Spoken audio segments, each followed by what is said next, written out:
जी बिस्मिल्लाहिर्रहमानिर्रहीम। हमारे पास एक्सरसाइज है नेक्स्ट 9.3 रबी नीलम हमारे इल्म में इजाफा फरमा। आज हम इसको मुकम्मल करेंगे। पहले क्वेश्चन की तरफ चलते हैं। The radii of two spheres are in ratio 3:4। Radii का मतलब है कि ये कोई स्फीयर है, उसके रेडियस की बात कर रहा है। ठीक है, अगर रेडियस हो एक हो तो वो रेडियस होता है, अगर एक से ज़्यादा रेडियस हो जाए तो उसे रेडियाई बोलते हैं। दो रेडियाई हैं हमारे पास, एक की वैल्यू जो है वो 3 और दूसरे की 4 है। What is the ratio of there volume. तो हमने ये बताना है कि उनके जो वॉल्यूम की रेशियो है वो क्या होगी। तो इसको करने से पहले हमने लास्ट टॉपिक के अंदर फार्मूलाज रीड किए थे, उनको दोबारा एक बार देख लेते हैं। अगर ये हमारे पास रेडियाई दिए हैं, उनका हाइट के साथ रिलेशन है तो वो बनता है R1/R2 is equal to H1/H2। इसी तरह हमारे पास अगर वॉल्यूम के साथ उनका रेडियाई का रिलेशन निकालना है तो वो क्या होता था, V1/V2 is equal to R1/R2 का क्यूब। इसी तरह हम वॉल्यूम का हाइट के साथ भी रिलेशन बना सकते हैं कि वो H1/H2 का क्यूब आ जाएगा। इसी तरह वॉल्यूम का अगर आप लेंथ के साथ रिलेशन बनाना चाहते हैं तो वो क्या होगा, V1/V2 is equal to L1/L3 का L2 का क्यूब। तो यहाँ पे L2 कर लेते हैं। ठीक है, ये L2 था। ठीक है, उसके बाद हमारे पास हम है जो हमारे पास लेंस हैं साइड्स की, उसका हम वेट के साथ भी रिलेशन बना सकते हैं। तो W1/W2 is equal to L1/L2 का क्यूब। ठीक है, तो इस तरह हम इसको लिख सकते हैं।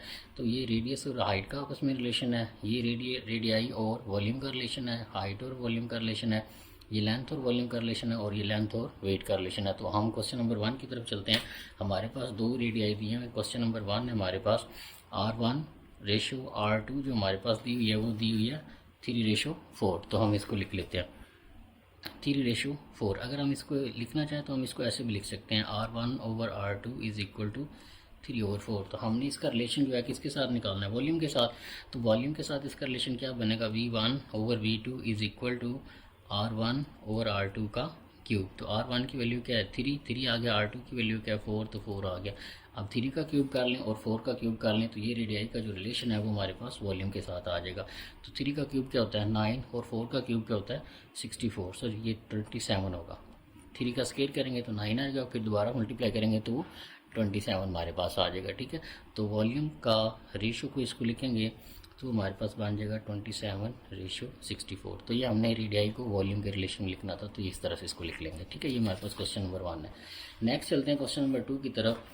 टू रेगुलर टेट्राहेड्रॉन्स है वॉल्यूम इन रेशो। उनका वॉल्यूम की जो रेशो है ना वो दी हुई है, वो क्या है हमारे पास 8:27 है। What is the ratio between their side. तो हमने उनकी साइड के साथ उसका जो रिलेशन है वो बताना है। तो क्वेश्चन नंबर 2 है, वॉल्यूम की जो रेशो दी हुई है वो लिख लेते हैं हम। V1 और V2 इनके दरमियान जो रिलेशन है वो हमारे पास 8:27 का है। ठीक है, तो ये 8:27 आ रहा है। हमने L1/L2 क्या बनेगी वो हमने निकालनी। इसका वॉल्यूम के साथ रिलेशन क्या बनेगा हमें पता है कि इसका फॉर्मूला क्या होता है, V1/V2 is equal to L1/L2 का क्यूब। ये हमारे पास आ जाएगा। ठीक है, तो यहाँ पे हमारे पास वॉल्यूम की वैल्यू दी हुई है तो ये लिख लेते हैं 8 और इसकी जगह पे आ जाएगा 27 और ये हमारे पास आ जाएगा L1/L2 का क्यूब। अब हमने ये वाली चीज़ निकालनी है। ठीक है, लेकिन यहाँ पे हमारे पास क्यूब आ रहा है तो हम क्या करेंगे, इसको कुछ इस ऐसे फैक्टर में बनाए कि ये क्यूब की फॉर्म में चला जाए। जैसे हम इसको लिख सकते हैं 2 का क्यूब और इसको लिख सकते हैं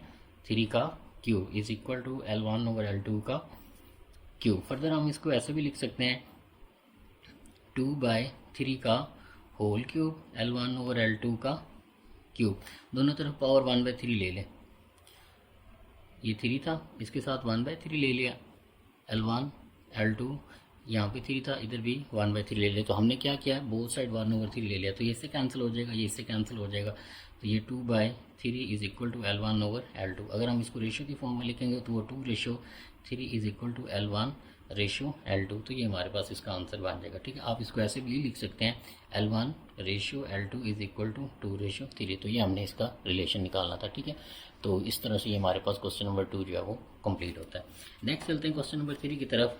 to right cones have volume in ratio. हमारे पास जो वॉल्यूम का रेशो दी है वो दी है 64 और 125 दी। What is the ratio of their heights and. पहले नंबर पे हमने हाइट्स के साथ जो वॉल्यूम की रेशो बनेगी वो निकालनी है, और उसके बाद हमने जो वॉल्यूम की रेशो बनेगी एरिया बेस के साथ वो हमने निकालनी। तो इसके अंदर हमने दो चीज़ें निकालनी। तो पहले हम इसकी जो हाइट है उसके साथ इसका रिलेशन निकालते हैं और फिर एरिया की तरफ चलते हैं। क्वेश्चन नंबर 3 है हमारे पास वॉल्यूम की रेशो V1 रेशो V2 ले लेते हैं, वो हमारे पास है 64/125। 64/125। तो सबसे पहले हम इसकी रेशो लेते हैं हाइट के साथ। हाइट के साथ इसकी रेशो क्या बनेगी, H1 रेशो H2, ये हमने कैलकुलेट करनी है। ठीक है, तो उसके लिए हम क्या करते हैं, इसका रिलेशन ढूंढना पड़ेगा वॉल्यूम के साथ। तो हमारे पास क्या होता है, V1 over V2 is equal to H1 over H2 का क्यूब। ठीक है, तो यहाँ तक हम पहुँच गए। V1 हमारे पास 64 है, उसकी जगह पे 64 आ जाएगा। V2 हमारे पास 125 है, तो उसकी जगह पे 125 आ जाएगा। ये हमारे पास H1 ओवर H2 का क्यूब आ जाएगा। अगर आप यहाँ पे गौर करें तो हमें H1 रेशो H2 चाहिए, क्यूब नहीं चाहिए। तो 64 को किसी क्यूब में कन्वर्ट करते हैं और 125 को भी किसी के क्यूब में कन्वर्ट करते हैं। तो अगर आप इसको सॉल्व करें तो 4 का क्यूब बन जाएगा और ये 5 का क्यूब बन जाएगा। ठीक है, H1 ओवर H2 का क्यूब। फर्दर आप इसको 4 ओवर 5 भी लिख सकते हैं, पूरे का क्यूब बना लेंगे, और इधर भी H1 ओवर H2 का क्यूब। फर्दर आप इसको क्या कर सकते हैं, दोनों तरफ पावर 1/3 ले लेते हैं। 4/5 ये 3 आ गया, ये 1/3 इधर ले लिया। H1 H2 ये 3 ऊपर वाला और ये 1/3 जो दोनों तरफ हमने लिया, तो ये से कैंसिल हो जाएगा, ये से कैंसिल हो जाएगा। 4 over 5 is equal to H1 over H2। अगर आप इसको रेशियो में लिखेंगे तो वो लिखा जाएगा 4:5 is equal to H1 ratio H2। आप इसको ऐसे भी लिख सकते हैं, H1 ratio H2 is equal to 4:5। तो ये हम इस तरह से भी इसको लिख सकते हैं। तो ये हमारे पास जो है वॉल्यूम का रिलेशन आ जाएगा हाइट के साथ। अब हमने मालूम करना है, पार्ट नंबर 2 में हमने क्या मालूम करना है, देयर बेस एरिया, उनके एरिया के साथ इसका रिलेशन क्या बनेगा वो हमने ढूंढना है। तो क्वेश्चन नंबर 3 है, अब हमारे पास एरिया का रिलेशन कैसे बनेगा। पार्ट 2 है, जब हमने एरिया मालूम करना है, उनका एरिया के साथ रिलेशन क्या बनेगा। उसका फॉर्मूला है हमारे पास A1 over A2 is equal to H1 over H2 का स्केयर। हमने हाइट्स का एरिया के साथ रिलेशन निकालना है। ठीक है, तो अब हमारे पास H1 और H2 की वैल्यू हमारे पास मालूम है, जो भी हमने पीछे मालूम की है। ठीक है, क्वेश्चन नंबर 3 के पार्ट 1 में 4:5 आई है, तो यहाँ पे हम लिख लेंगे 4, 5 और ये स्केयर आ जाएगा, क्योंकि H1 4 है और H2 क्या है 5, तो इनकी जगह पर इनकी वैल्यू लिख लेते हैं। तो ये A1 ओवर A2 आ जाएगा। जब वॉल्यूम होता है तो उसका रिलेशन क्यूब में आता है, जब एरिया होता है तो उसका रिलेशन स्केयर में आता है, ये आपने याद रखना है। ठीक है, तो यहाँ पे अब इसको सॉल्व कर लेते हैं। तो A1 ओवर A2 ये हमने मालूम करना है। तो ये 4 का स्केयर करेंगे 16, 5 का स्केयर करेंगे तो 25। तो ये A1 over A2 is equal to 16 over 25 आ जाएगा। अगले स्टेप में कर लेते हैं। तो इसको हमने लिखना है A1 ratio A2 is equal to 16 ratio 25। तो ये हमारे पास मान जाएगा। ठीक है, नेक्स्ट चलते हैं क्वेश्चन नंबर 4 की तरफ। क्वेश्चन नंबर 4 में हमारे पास है find the missing value in the following similar solids. तो ये हमारे पास सॉलिड्स दिए हैं, सिमिलर सॉलिड्स हैं, हमने जो इनके अंदर चीज़ मिसिंग है उसकी वैल्यू मालूम करनी है। यहाँ पे V1 मिसिंग है, लेंथ हमारे पास 12 दी हुई है, और इसी तरह हमारे पास यहाँ पे V2 दिया हुआ है और L2 दिया हुआ है। तो यहाँ पे हम सिंपल कुछ भी नहीं, सिंपल फॉर्मूला लगाएंगे। हम V1 हमने मालूम करना है, तो V1 को मालूम, क्वेश्चन नंबर 4 है पार्ट नंबर 1। V1 हमने जो है वो मालूम करना है, और L1 की वैल्यू जो है वो 12 सेंटीमीटर है, L2 की वैल्यू 16 सेंटीमीटर है, और V2 की वैल्यू जो है वो 1536 सेंटीमीटर के क्यूब है, सॉरी। ठीक है, ये हमारे पास आ गया। अब हम फॉर्मूला लगाएंगे, सिंपल सोल्यूशन लिखेंगे। V1 over V2 is equal to L1 over L2 का किसके साथ रिलेशन होता है, क्यूब में लेते हैं। तो V1 हमने मालूम करना है, इसको इधर रहने देते हैं, बाकी V2 इधर डिवाइडेड हो रहा है, उधर जाके मल्टीप्लाई हो जाएगा। L1 ओवर L2 का क्यूब और इसके साथ V2 को मल्टीप्लाई करना है। सिंपली कुछ भी नहीं, आप इनकी वैल्यूज़ आपने यहाँ पे पुट करनी है। ठीक है, तो L1 की वैल्यू हमारे पास क्या है 12, तो ये 12 आ जाएगा। L2 की वैल्यू क्या है 16, तो ये 16 आ जाएगा, और इनका क्यूब आ जाएगा। V2 की वैल्यू क्या है 1536, तो ये 1536 साथ इसके आ जाएगा। ठीक है, तो उसके बाद 12 का क्यूब यहाँ पे ये थोड़े से काट रहे हैं, इनको काट लेते हैं और फिर इनका क्यूब वगैरह कर लेते हैं। डायरेक्ट भी आप काट सकते हैं, लेकिन काट लें वो ज़्यादा बेहतर है। ठीक है, तो ये हमारे पास 4 पे कैंसिल हो रहा है। 4 4 जार 16, 4 3 जार 12, तो ये 3 ओवर 4 का क्यूब मल्टीप्लाई बाय 1536 आ जाएगा हमारे पास। ठीक है, दोबारा इसको करते हैं। ये 3 का क्यूब करेंगे तो 27 बन जाएगा, 4 का क्यूब करेंगे तो हमारे पास क्या बन जाएगा 64, और यहाँ पे 36 इससे मल्टीप्लाई कर देंगे। तो इसको आप जब सिंप्लीफाई करेंगे तो हमारे पास इसका जो आंसर है वो 648 आ जाएगा और ये V1 की वैल्यू है, ठीक है। और यहाँ पे इसके साथ सेंटीमीटर क्यूब लगा देंगे क्योंकि वॉल्यूम का यूनिट सेंटीमीटर क्यूब में था, तो V1 का भी इस यूनिट जो है सेंटीमीटर क्यूब में आ जाएगा। तो इस तरह से हमारे पास क्वेश्चन नंबर जो 4 का पार्ट नंबर 1 है वो मुकम्मल होता है। नेक्स्ट हमारे पास है क्वेश्चन नंबर 4 का पार्ट नंबर 2। V1 इसके अंदर हमने मालूम करना है, H1 दिया हुआ है, V2 दिया हुआ है और H2 दिया हुआ है हमारे पास। जी, क्वेश्चन नंबर 4 का पार्ट नंबर 2 है। 2 सिलेंडर हमारे पास दिए हुए हैं, एक का वॉल्यूम V1 हमने मालूम करना है, हाइट उसकी 2.5 सेंटीमीटर दी है और दूसरा जो सिलेंडर है उसका वॉल्यूम हमें दिया हुआ है वो 171.5 सेंटीमीटर का क्यूब है और इसकी जो हाइट है वो 8.75 सेंटीमीटर है। तो हमने V1 मालूम करना है, ठीक है। तो यहाँ पे हमने इनकी वैल्यू लिख ली है, हमने V1 यहाँ पे मालूम करना है। सिंपल यहाँ पे फॉर्मूला लगाएंगे V1 over V2 is equal to H1 over H2 का क्यूब, ठीक है। तो V1 हमने मालूम करना है, इसको वैसे ही रहने देते हैं, H1 ओवर H2 ये आ जाएगा, इसका क्यूब आ जाएगा, V2 इधर डिवाइड हो तो उधर जाके मल्टीप्लाई आ जाएगा। सिंपली यहाँ पे इनकी वैल्यू पुट कर दे। H1 की वैल्यू क्या है 2.5 और H2 की वैल्यू क्या है 8.75 और इसका क्या आ जाएगा क्यूब और मल्टीप्लाई बाय 171.5। अब आपने क्या करना है 2.5 को ऊपर रखना है और उसको डिवाइड करवा देना है 8.73 से और उसका क्यूब ले लेना है और उसके बाद आपने उसको मल्टीप्लाई करवा देना है 171.5 से, ठीक है। तो जब आप इसको मल्टीप्लाई करेंगे तो इसका जो आंसर है वो हमारे पास 4 सेंटीमीटर का क्यूब इसकी फॉर्म में हमारे पास आ जाएगा, ठीक है। तो ये हमारे पास V1 की वैल्यू आ जाएगी। जी, नेक्स्ट हमारे पास है क्वेश्चन नंबर 4 का पार्ट नंबर 3। हमारे पास क्वेश्चन नंबर 4 का पार्ट नंबर 3 करने से पहले मैं एक चीज़ आपको यहाँ पे क्लियर करना चाहता हूँ कि हमारे पास एरिया और वॉल्यूम में डिफरेंस हमने पहले बताया था। जब हम 2D के अंदर चीज़ों की बात करते हैं तो उसके अंदर हम जो एरिया लेते हैं उसके अंदर हम एरिया लेते हैं और जब हम 3D की बात करते हैं तो उसके अंदर जो पूरी चीज़ उसके अंदर कितनी चीज़ें आ जाती हैं वो उसके वॉल्यूम को रिप्रेजेंट कर रहा होता है, ठीक है। 2D के अंदर हमारे पास एरिया होता है और जब हम 3D की बात करते हैं तो उसके अंदर हमारे पास सरफेस एरिया का नाम हम इस्तेमाल करते हैं। तो 3D के अंदर सरफेस एरिया से क्या मुराद होता है वो हम देखते हैं। जैसे ये हमारे पास सॉलिड्स जो बने हुए हैं ये 3D सॉलिड्स है हमारे पास, ठीक है। ये 3D के अंदर है हमारे पास। जिसी तरह हमारे जो घर का रूम होता है वो भी हमारे पास 3D के अंदर होता है, ठीक है। तो इसके हम एक एग्जांपल देखते हैं। यहाँ पे हमने एक बॉक्स लिया है, इसके हमारे पास 6 फेसेस हैं। जी, ये हमारे पास एक बॉक्स है, इसके 6 फेसेस हैं 1 2 3 और ये 4, ठीक है। इसी तरह एक ये 5 आ जाएगा और इधर वाली साइड जो है हमारे पास 6 हो जाएगा, ठीक है। तो इसके सरफेस एरिया से मुराद है, हम सिर्फ एरिया की बात नहीं कर रहे। जब हम 3D के अंदर बात करते हैं तो उसके अंदर दो चीज़ें होती हैं, सरफेस एरिया होता है या वॉल्यूम होता है। तो सरफेस एरिया से मुराद है ये इसकी जो सरफेस है, ये इसके जो 6 फेसेज हैं।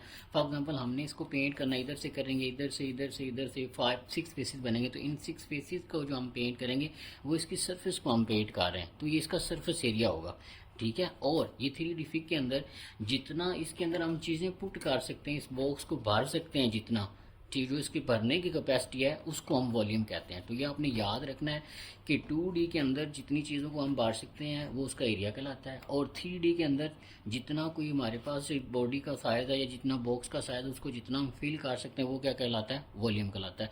और 3D के अंदर हम एक लफ्ज़ इस्तेमाल करते हैं सरफेस एरिया, सिर्फ एरिया की नहीं बात कर रहे, सरफेस एरिया की बात करें तो ये इसकी सरफेस एरिया होती है, ठीक है। ये इसकी जो आउटर बॉडी होती है कि इसको करने में या इसको पेंट करने में या इसके ऊपर लिखाई करने में कितना टाइम लगेगा या क्या कितना करेंगे। तो जो आउटर साइड है इसको अगर हमने पेंट वगैरह करना है तो ये इसकी सरफेस एरिया कहलाएगा। और अगर हमने इसके अंदर कितनी चीज़ें फिल कर सकते हैं, ये 3D फिग है हमारे पास, तो इसके अंदर कितनी चीज़ें फिल कर सकते हैं वो इसका क्या कहलाएगा, वॉल्यूम कहलाएगा। और 2D के अंदर हम कितनी चीज़ों को फिल कर सकते हैं वो सिर्फ एरिया कहलाएगा। तो ये आपने याद रखना है, एरिया में, सरफेस एरिया में और वॉल्यूम के अंदर क्या फ़र्क है, ठीक है। तो अब हम चलते हैं क्वेश्चन नंबर 4 के पार्ट नंबर 3 की तरफ। 3 हमारे पास ये फिग्स दी हैं, सॉलिड्स दी हैं, सिमिलर फिगर्स दी हैं। A1 हमारे पास 392 सेंटीमीटर का स्केल है, V1 हमने मालूम करना है। और A2 हमारे पास 162 सेंटीमीटर का स्केल है और V2 की वैल्यू 729 सेंटीमीटर क्यूब दी हुई है। तो हमने इसके अंदर V1 मालूम करना है। अगर हमारे पास V1 या V2 हमने मालूम करना हो और हाइट या लेंथ हमारे पास दी तो हम इजीली मालूम कर सकते हैं। अब इसका जो रिलेशन है वो हमारे पास एरिया के साथ बना के फिर इसको सॉल्व करने की तरफ हमने जाना है, लेकिन डायरेक्ट हम नहीं इसको सॉल्व कर सकते। लेकिन हमें एक बात का पता है कि अगर हम V1 ओवर V2 को करें तो हम इसको के क्यूब के इक्वल भी लिख सकते थे कि ये के किसके इक्वल होता था, ये हमारे पास R1/R2 या H1/H2 इसके इक्वल होता था, और इसकी जगह पे हम के लिख सकते थे। ठीक है, और अब ये हमारे पास, अब हम इसको के की फॉर्म में लेके आके सॉल्व करेंगे। ठीक है, उसके लिए हम क्या करते हैं, अगर हम A1/A2 को बात करें, अगर हम 9.2 के अंदर बात करें तो A1/A2 किसके इक्वल होता था, वो हमारे पास इक्वल होता था के स्केयर के इक्वल होता था, और ये के का स्केयर क्या होता था, हमारे पास R1/R2 ही होता था। तो हम यहाँ पे हमारे पास एरिया दिया हुआ है। ठीक है, पहले हम एरिया को यूज़ करते हुए के की वैल्यू निकाल लेंगे, और जो के की वैल्यू आएगी उसको इधर पुट करके हमारे पास इसका आंसर आएगा। तो A1/A2 हमारे पास क्या है, 392 और डिवाइडेड बाय 162। ठीक है, तो इसको आप सॉल्व करेंगे तो हमारे पास आएगा के का स्केयर, और ये जब आप सॉल्व करेंगे तो ये आएगा 2.420 इज इक्वल टू के का स्केयर। ठीक है, के का स्केयर बन जाएगा। अब जब आप इसका स्केयर रूट लेंगे, दोनों तरफ अंडर रूट लेंगे, इधर भी अंडर रूट लेंगे। ठीक है, ये हमारे पास फॉर्मूला है सिर्फ। जब इसका स्केयर रूट लेंगे तो हमारे पास आएगा 1.56 इज इक्वल टू के। अब ये जो के की वैल्यू आई है इसको उठाएं और इसको क्यू के फॉर्मूले में यूज़ करके आप V1 की वैल्यू मालूम कर सकते हैं। तो V1 को वैसे रहने दें, के की जगह पे 1.56 का क्यूब पुट कर दें और V2 से मल्टीप्लाई करवा दें 729। तो V1 के अगर आप इसका 1.56 का क्यूब लें और 729 से इसको मल्टीप्लाई करवाएंगे तो इसका आंसर हमारे पास आएगा 2744 सेंटीमीटर का क्यूब। तो ये इसके कुल इसका आंसर आ जाएगा, और आप इजीली कैलकुलेट कर सकते हैं। ठीक है, पहले आपने 1.56 का क्यूब लेना है और फिर इसको आपने 729 से मल्टीप्लाई करवा देना है। तो ये हमारे पास 2744 सेंटीमीटर क्यूब हमारे पास V1 की वैल्यू आ जाएगी। ये थोड़ा सा इंटरेस्टिंग क्वेश्चन था क्योंकि हमारे पास इसमें वॉल्यूम का रिलेशन साइड के साथ या हाइट के साथ नहीं था, हमें एरिया की वैल्यू दी थी। तो एरिया की वैल्यू को यूज़ करते हुए हमने पहले के की वैल्यू को मालूम किया, फिर के की जो वैल्यू आई उसको यहाँ पे पुट किया और फिर इसका आंसर निकाला है। नेक्स्ट चलते हैं पार्ट नंबर 4 की तरफ। हमारे पास दिया हुआ है V1 दिया हुआ है, R1 की वैल्यू हमने मालूम करनी है, V2 और R2 हमें दिया हुआ है। तो इसको लिख लेते हैं। क्वेश्चन नंबर 4 पार्ट नंबर 4, हमारे पास V1 की वैल्यू है 64 सेंटीमीटर का क्यूब, R1 हमने मालूम करना है, और इसी तरह V2 की वैल्यू है 216 सेंटीमीटर का क्यूब, और R2 की वैल्यू दी हुई है 12 सेंटीमीटर। तो सिंपल यहाँ पे वॉल्यूम का रिलेशन किसके साथ है, रेडियाई के साथ है। तो यहाँ पे सिंपल हमारे पास फार्मूला लगेगा V1/V2 is equal to R1/R2 का क्यूब। तो हमारे पास V1 भी है, V2 भी है और R2 भी है।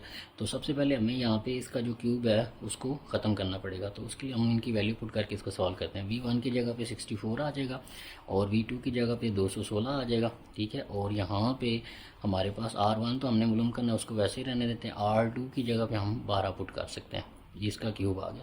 क्यूब को ख़त्म करने के लिए दोनों तरफ मैं 1/3 लेता हूँ। तो जब दोनों तरफ 1/3 लूँगा तो ये बन जाएगा 64/216। इसके साथ 1/3 आ जाएगा, और R1/R2 ये 3 और ये 1/3 जो हमने लिया तो ये इसके साथ कैंसिल हो जाएगा। तो ये हमारे पास बन जाएगा 64/216।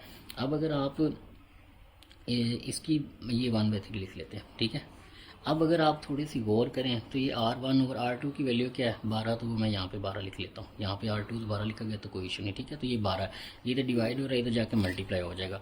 तो ये यहाँ पे 12 आ जाएगा, यहाँ पे मल्टीप्लाई आ जाएगा। 64 को आप किसका स्केयर लिख सकते हैं, तो हम इसको 4 का क्यूब लिख सकते हैं। और दो यहाँ पे हमारे पास इसको थोड़ा सा सिंप्लीफाई करना था।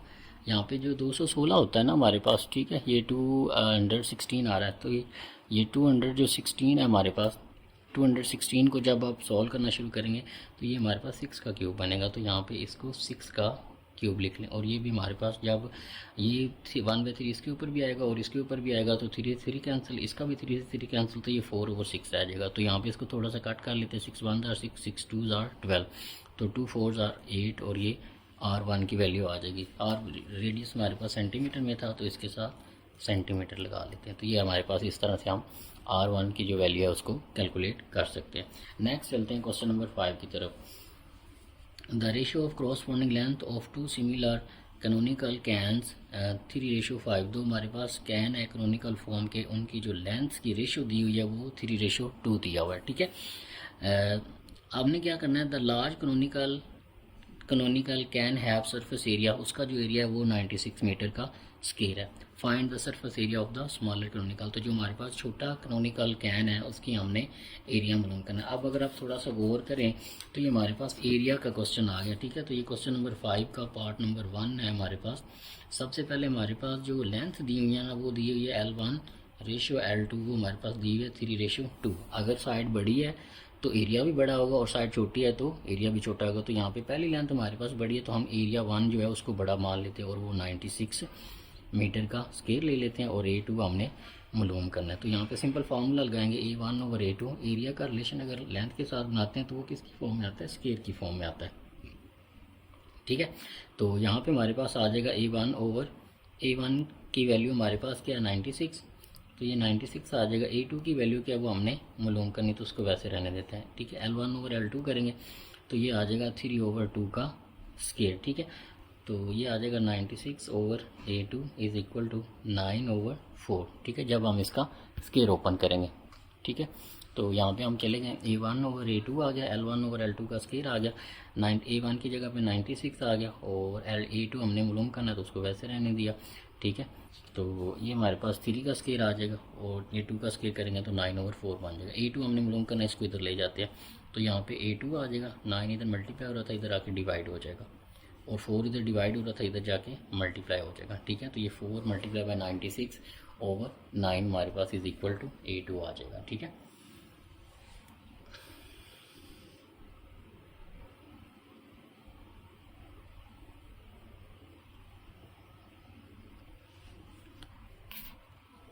तो 4 मल्टीप्लाई बाय 96/9 करेंगे तो यहाँ पे हमारे पास 42.67 मीटर का स्केल ही हमारे पास इसका एरिया बन जाएगा, ठीक है। और उसके बाद आगे चलते हैं हमारे पास उसके बाद क्या रहा, the smaller canonical can have volume. तो अगर हमारे पास जो कैनोनिकल कैन है उसका जो वॉल्यूम है वो 240 मीटर का क्यूब हो, find the volume of large canonical. तो अब हमारे पास जो छोटा, सबसे पहले हमने रिलेशन वही लिखते हैं जो साइड का रिलेशन था L1/L2 इज इक्वल टू 3:2, ये हमने लिख लिया। अब उसने ये कहा है द स्मॉलर कैनोनिकल वॉल्यूम, जो छोटा कैनोनिकल वॉल्यूम है उसका वॉल्यूम क्या है 240 है। अब यहाँ पे हमारे पास V1 हमने मालूम करना है क्योंकि L1 बड़ा था तो उसकी साइड बड़ी है तो उसका वॉल्यूम भी बढ़ाएगा। हमारे पास छोटे का वॉल्यूम अब यहाँ पे दिया हुआ V2 का, तो V2 का जब हम वॉल्यूम कैलकुलेट करेंगे तो वो कितना है 240 है। तो हमने V1 मालूम करना, सिंपल फार्मूला लगाएंगे V1/V2 is equal to L1/L2 का क्यूब। तो ये हमारे पास आ जाएगा V1 हमने मालूम करना है, V1 को वैसे रहने देना है, ये 240 आ जाएगा। L1 की जगह पे जब आप उसकी वैल्यू पुट करेंगे 3 तो वो 3 आ जाएगा, L2 की जगह पे 2 आ जाएगा तो इसका क्यूब लेना है, 3 3 9 9 3 27 और ये 2 2 4 4 2 8 आ जाएगा हमारे पास, ठीक है।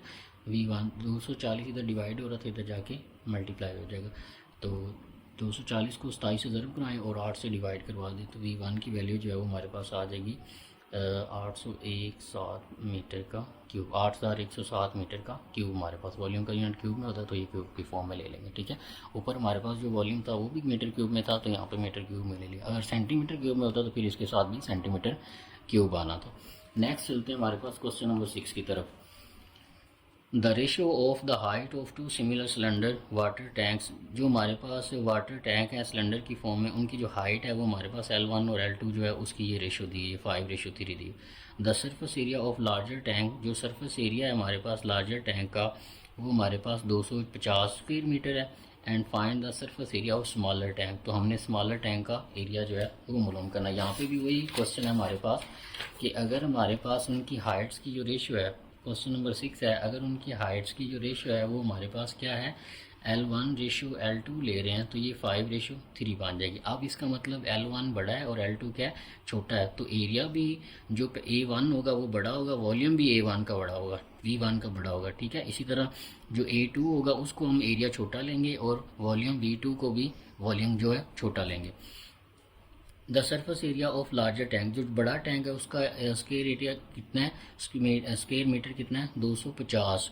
तो जो बड़ा टैंक है उसको A1 आप लेंगे, 250 मीटर का स्क्वायर लेंगे। तो जी, तो हमारे पास जो लार्जर टैंक है उसका एरिया 250 है और हमने सरफेस एरिया मालूम करना है स्मॉलर टैंक का। तो जो बड़ा एरिया है A1 है वो हम 250 ले रहे हैं, और जो छोटा एरिया उसको A2 ले रहे हैं। क्यों? क्योंकि L1 हमारे पास बड़ा है तो उसका एरिया भी बड़ा होगा, L2 छोटा है तो उसका एरिया भी छोटा होगा, और ये हमने कैलकुलेट करना है। A1 और A2 is equal to L1 और L2 का स्केयर आ जाएगा। A1 की जगह पे 250 पुट करेंगे और A2 वैसे लिख देंगे, L1 की जगह पे 5 और L2 की जगह पे 3 करेंगे। इनका स्केयर करेंगे तो 25 और 9। A2 इधर डिवाइड हो रहा था, इधर जाके मल्टीप्लाई हो जाएगा, 9 इधर डिवाइड हो रहा था, इधर जाके मल्टीप्लाई, और 25 इधर मल्टीप्लाई हो रहा था, इधर आके डिवाइड हो जाएगा। तो 250 मल्टीप्लाई बाय 9 डिवाइडेड बाय 25 करेंगे तो हमारे पास 90 मीटर स्केयर जो है स्मॉलर टैंक का एरिया हमारे पास आ जाएगा। तो देखिए A2 हमारे पास 90 है और A1 हमारे पास क्या था, 250 था। ठीक है, तो ये हमारे पास इस तरह इसका एरिया कैलकुलेट कर सकते हैं। नेक्स्ट हमारे पास है the volume of smaller tank. अब जो छोटा टैंक है उसका जो वॉल्यूम हमारे पास दिया हुआ है वो कितना है, 270 क्यूबिक मीटर है। ठीक है, मीटर क्यूब आप कर लेते हैं। तो find the volume of larger tank. तो जो हमारे पास बड़ा टैंक है उसका हमने वॉल्यूम जो है वो मालूम करना है। तो अब इसको कैसे करेंगे, देखिए क्वेश्चन नंबर 6 का पार्ट नंबर ये 1 था और ये पार्ट नंबर 2 है। L1 रेशो L2 हमारे पास किसके इक्वल थी, 5:3 के इक्वल। ठीक है, अब हमारे पास जो स्मॉलर टैंक है उसका एरिया कितना है, वॉल्यूम कितना है, 270। तो ये L1 बड़ा है और L2 क्या है, छोटा है। तो अब जो वॉल्यूम आएगा ना V2 वो छोटा होगा और वो हमारे पास कितना होगा, 270 मीटर क्यूब ले लेते हैं। और V1 हमने जो है वो मालूम करना है, बड़े का वॉल्यूम मालूम करना है। सिंपल फार्मूला V1 और V2 is equal to L1 और L2। जब वॉल्यूम आ जाए तो उसके साथ क्या लगाते हैं, क्यूब लगाते हैं। तो ये हमारे पास आ जाएगा V1 और V2। L1 की जगह पे L1 की वैल्यू पुट करते हैं 5 और L2 की जगह पे L2 की वैल्यू पुट करते हैं 3 का क्यूब। और यहाँ पे हमारे पास V1 हमने मालूम करना है, V2 उधर जाके मल्टीप्लाई हो जाएगा, ये क्यूब आ जाएगा, V2 इधर डिवाइड और उधर जाके मल्टीप्लाई हो जाएगा। तो इसकी जगह पे मैं 270 लिख रहा हूँ। तो 5 का जब आप स्केयर करेंगे तो वो हमारे पास 125 आएगा और 3 का स्केयर करेंगे तो वो हमारे पास कितना बन जाएगा, क्यूब करेंगे तो वो 27 बन जाएगा। 5 का क्यूब 125 और 3 का क्यूब 27 बनेगा। ठीक है, और इसको आपने 270 से मल्टीप्लाई करना है। तो ये हमारे पास 1250 मीटर क्यूब हमारे पास जो वॉल्यूम 1 जो है हमारे पास उसका जो आंसर आ जाएगा V1 का। ठीक है, तो इस तरह से हमारे पास ये जो 9.3 थी इसको हमने मुकम्मल करना था। उम्मीद करता हूँ आपको अच्छे तरीके से समझ आई होगी। अगर फिर भी आपका कोई क्वेश्चन है तो उसको पूछिएगा, इंशाल्लाह उसको क्लियर किया जाएगा। अपना ख्याल रखिएगा। अल्लाह हाफिज़।